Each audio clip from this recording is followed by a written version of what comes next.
Are 30 days enough to clear CS exams. तो अब June 2025 exams को लास्ट 30 डेज बाकी है। आई होप आप 110% एफर्ट्स डाल के पढ़ाई कर रहे हो, दिन रात एक करके पढ़ाई कर रहे हो।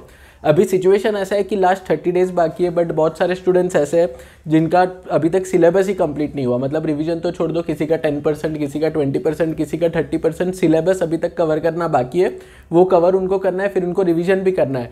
तो कैसे आप ये जो लास्ट 30 डेज है उसमें आपका सिलेबस कंप्लीट करके एग्जाम क्लियर कर सकते हो, ये क्वेश्चन का आंसर आपको मिलेगा आज ये वीडियो में। जनरली जब भी मैं कोई वीडियो बनाता हूँ तो मेरे पास पॉइंटर्स होते हैं जो वीडियो में मैं बताता हूँ, बट आज के वीडियो में ऐसे कोई भी पॉइंटर्स नहीं है। ये वीडियो में आपके साथ मैं डायरेक्टली रॉ स्ट्रेटेजी शेयर करूंगा जो मैंने खुद ने फॉलो किया था जब मैं ऐसे सिचुएशन में था कि जब एग्जाम्स को कुछ दिन बाकी है और मेरा अभी तक सिलेबस ही कवर नहीं हुआ है। अब आप में से बहुत सारे लोग सोचोगे कि मैं तो ऑल इंडिया रैंकर हूँ तो मेरे साथ ऐसा कैसा हो सकता है, बट जो मेरा ऑल इंडिया रैंक है वो CS प्रोफेशनल में आया था। जो CS एग्जीक्यूटिव है वो मैंने एक ग्रुप करके दिया था, मतलब एक बार में ग्रुप 1, दूसरे बार में ग्रुप 2। और ये बात है ग्रुप 1 की, जून 2018 अटेम्प्ट था जब लास्ट 20 डेज बाकी थे, मतलब 20 डेज एग्जाम को बाकी और मेरा सिलेबस कंप्लीट नहीं हुआ था। 20 डेज में मैंने एक ग्रुप का सिलेबस कंप्लीट करके एग्जाम क्लियर किया था। तो अगर मैं 20 डेज में कर सकता हूँ तो 110% आप 30 डेज में एक ग्रुप तो एटलीस्ट क्लियर कर सकते हो। अब कैसे करना है उसके लिए मैं आपके साथ एक 5 स्टेप का रोड मैप शेयर करूंगा जो आपको फॉलो करना है। और ट्रस्ट में अगर आप वो फॉलो कर लेते हो तो आपको लास्ट 30 डेज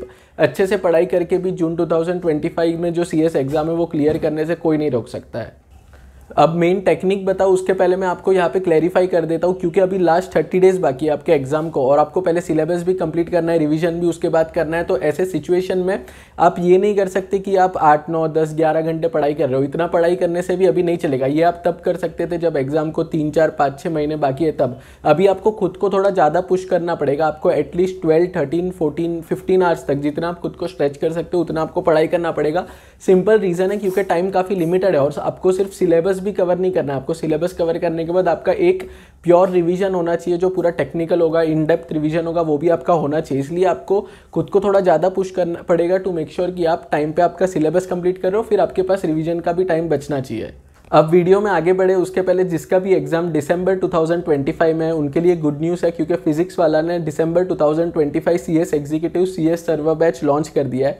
ये बैच के बहुत सारे USP है, जैसे इसमें जो आपको लेक्चर्स मिलेगा उसका एक्सेस आपको 24/7 मिलेगा। आप कभी भी जितने भी बार जब चाहे ये लेक्चर्स को देख सकते हो। इसके अलावा भी बहुत सारे USP है, जैसे इफेक्टिव लर्निंग के लिए आपको स्मार्ट ट्रिक्स बताया जाएगा। इसमें समरी नोट्स भी होगा जिसके हेल्प से आप जल्दी रिवाइज कर पाओगे जो भी आप पढ़ रहे हो वो। उसके अलावा प्रैक्टिस टेस्ट भी होगा अलग अलग सब्जेक्ट्स के लिए और आपको मेंटरशिप भी मिलेगा। और जो भी टीचिंग होगा वो प्रैक्टिकल एग्जाम्पल्स और केस स्टडीज़ के साथ होगा ताकि आप इजीली समझ सको पूरा कंसेप्ट। और इस बार CS सर्वर बैच के साथ साथ प्रो बैच लेने का भी आपको एक ऑप्शन मिल जाएगा जिसमें मल्टीपल बेनिफिशियल फीचर्स ऐड हो जाते हैं। प्रो बैच में आपको दिसंबर 2024 बैच के लेक्चर्स का एक्सेस मिल जाएगा, प्लस जो 2025 के अपकमिंग बैचेस है उसका एक्सेस भी मिल जाएगा। इसके साथ साथ जो सब्जेक्ट वाइज टेस्ट एनालिसिस का बेनिफिट है वो भी आपको मिल जाएगा और जितने भी चार्ट बुक्स है उसका हार्ड कॉपी आपको मिल जाएगा। और इसका बेस्ट चीज़ जो मुझे लगता है वो ये है कि इसका प्राइस काफ़ी ज़्यादा इकोनॉमिकल है। और इसमें भी गुड न्यूज़ है, अगर आप मेरा प्रोमो कोड यूज़ करते हो जो आपको यहाँ पे मिल जाएगा तो आपको एडिशनल 200 रुपीज़ का डिस्काउंट मिल जाएगा। सारे बैचेस का लिंक नीचे डिस्क्रिप्शन बॉक्स में उस पर क्लिक करो और चेकआउट करो पूरा डिटेल्स। अब वापस आते हैं आज के वीडियो के टॉपिक पे और अब मैं आपको step by step 5 step formula बताऊंगा जो फॉलो करना है आपको लास्ट 30 डेज में, जिससे आपका सिलेबस तो कंप्लीट होगा ही प्लस आपका रिवीजन भी हो जाएगा और आपका जो एग्जाम है वो भी क्लियर कर पाओगे। अब सबसे पहले ये स्टेज पे आपके माइंड में क्लैरिटी होना चाहिए कि आप कितने ग्रुप के लिए अपीयर करने वाले हो। अब यहाँ पे मैं आपको सिंपल स्ट्रेटेजी बताता हूँ जिससे आप आइडेंटिफाई कर पाओगे कि 1 ग्रुप देना चाहिए, 2 ग्रुप देना चाहिए। अगर आपका जब ये वीडियो देख रहे हो आप तब आपका मोर देन 50% सिलेबस बाकी है तो आप दोनों ग्रुप देने का सोचना भी मत। कोई भी एक ग्रुप लो, उसका अच्छे से सिलेबस कंप्लीट करो, उसका मैराथन लेक्चर देखो, सेल्फ स्टडी करो, राइटिंग प्रैक्टिस करो और उसके लिए अपीयर करो। बट अगर आप दोनों ग्रुप देने का सोच रहे हो और आपका एक ही ग्रुप हुआ है, मतलब ग्रुप 1 ग्रुप 2 दोनों देना है बट ग्रुप 1 हो चुका है, ग्रुप 2 अभी तक आपका पूरा बाकी है, तो फिर आप ग्रुप 2 को छोड़ दो। ये सिचुएशन ऐसा है, इसमें आपके पास कॉन्फिडेंस होना अच्छा है बट आपको ओवर कॉन्फिडेंट नहीं होना चाहिए। आपको क्या करना है, अगर दोनों आपका ग्रुप का प्लान था बट आपका एक ग्रुप पूरा अच्छे से हो गया तो उसी ग्रुप पे फोकस करो, उसको आपका स्ट्रेंथ बनाओ और इतने अच्छे से प्रिपेयर करो कि वो ग्रुप आपका क्लियर हो जाए। जो ग्रुप में आपका पूरा अभी तक आपने टच भी नहीं किया सिलेबस उसको छोड़ दो। या फिर अगर आपका मोर देन 50% सिलेबस बाकी है तो उस केस में भी आपको क्या करना है, जो ग्रुप आपका ऑलरेडी एग्जिस्टिंग ग्रुप है उसी पे आपको फोकस करना है और वो आपको क्लियर करना है। अब स्टेप 1 में आपने समझ लिया कि कितने ग्रुप के लिए अपीयर करना है, वो क्लैरिटी आ गया। अब स्टेप 2 से मेन चीज स्टार्ट हो जाएगा, ध्यान से समझना। इसको एक एग्जांपल के साथ हम समझेंगे ताकि इजीली आप समझ पाओ। अब समझते हैं कि सपोज एक एग्जांपल लेते हैं JIGL सब्जेक्ट का, जिसमें 17 चैप्टर्स है और सपोज आपके 12 चैप्टर पढ़ के कंप्लीट हो चुके हैं और आपके जो 5 चैप्टर है वो पूरे बाकी है, आपने अभी तक उसको देखा भी नहीं है, उसके लेक्चर्स भी बाकी है, पूरा वो 5 चैप्टर्स आपको कवर करना बाकी है। तो कैसे अब आपको सिलेबस आपका कवर करना है, ये एग्जाम्पल के साथ मतलब मैं आपको प्रैक्टिकली बताऊंगा। अब कैसे ये 5 चैप्टर कंप्लीट करना है, मतलब एग्जांपल के लिए ये 5 चैप्टर ले रहा हूँ, JIGL के जो बचे आप उसको आपके जो रिस्पेक्टिव केस है उसमें डाल सकते हो। जितने भी सब्जेक्ट बचे उसके जितने भी चैप्टर बचे उसमें आपको ये फॉलो करना है। सबसे पहले आपको क्या करना है, मैराथन लेक्चर ढूंढना है JIGL का। अब बहुत सारे प्रोफेसर का आपको मल्टीपल मैराथन लेक्चर मिल जाएगा, जिसमें जो प्रोफेसर है वो जी जान लगा के पढ़ाई करवाता है। मतलब इतना 7 to 8 आवर्स का जो मैराथन होता है उसमें आपका 70 to 80% सिलेबस कवर हो जाता है। बट आपको समझना है कि मैराथन भी कैसे देखना है। आपको क्या करना है, ये जो 5 चैप्टर आपके बचे हैं JIGL के, उसके मैराथन लेक्चर आपको देखना है। उसमें भी स्पेसिफिकली वो चैप्टर्स का मैराथन देखना है जिसका आपका सिलेबस बचा है। एक बार आपने मैराथन देख लिया, मैराथन देखने के बाद सेकंड स्टेप आपको क्या करना है, आपको मॉड्यूल रीड करना है। उसी जो आपने 5 चैप्टर्स है उसमें आपको क्या करना है, चैप्टर नंबर 1 आपने लिया, 5 चैप्टर से उसमें से एक चैप्टर का मैराथन देखा, उसके बाद इमीडिएटली आपको मॉड्यूल उसका रीड करना है।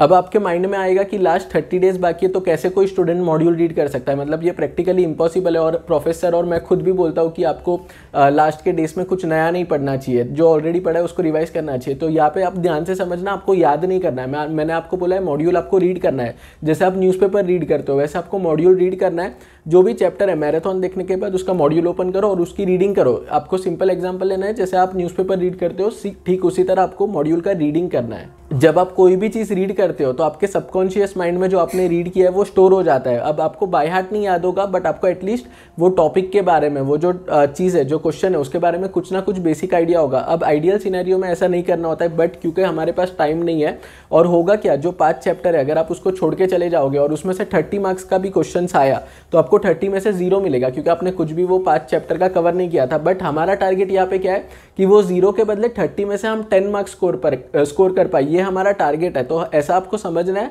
कि हमारा टारगेट ये नहीं होना चाहिए कि 30 में से मैं 20-25 मार्क्स स्कोर करूँ, वो अभी पॉसिबल नहीं है, उसका टाइम जा चुका है। तो आपका टारगेट ये होना चाहिए कि 30 में से मेरे को 10 आ जाए। और 10 आने के लिए आपको क्या करना है, रीड करना है मॉड्यूल, ताकि जब आप रीड करो तो सबकॉन्शियस माइंड में आपको जो भी आप रीड किया है उसका डिटेल स्टोर हो जाए और उसके रिलेटेड कुछ भी आए तो आप रेलेवेंट डिटेल्स आपके आंसर शीट में लिख के आ पाओ। अब 4th स्टेप में आपको क्या करना है, ध्यान से समझना। सेकंड स्टेप में आपने उसका मैराथन देख लिया वो चैप्टर का, 3rd स्टेप में आपने उसका मॉड्यूल रीडिंग कर लिया। अब 4th स्टेप में आपको क्या करना है, लास्ट 2 टर्म के जो क्वेश्चन पेपर है वो सब्जेक्ट का, मतलब हमारे एग्जांपल में JIGL का जो लास्ट 2 टर्म का क्वेश्चन पेपर है वो आपको सॉल्व करना है।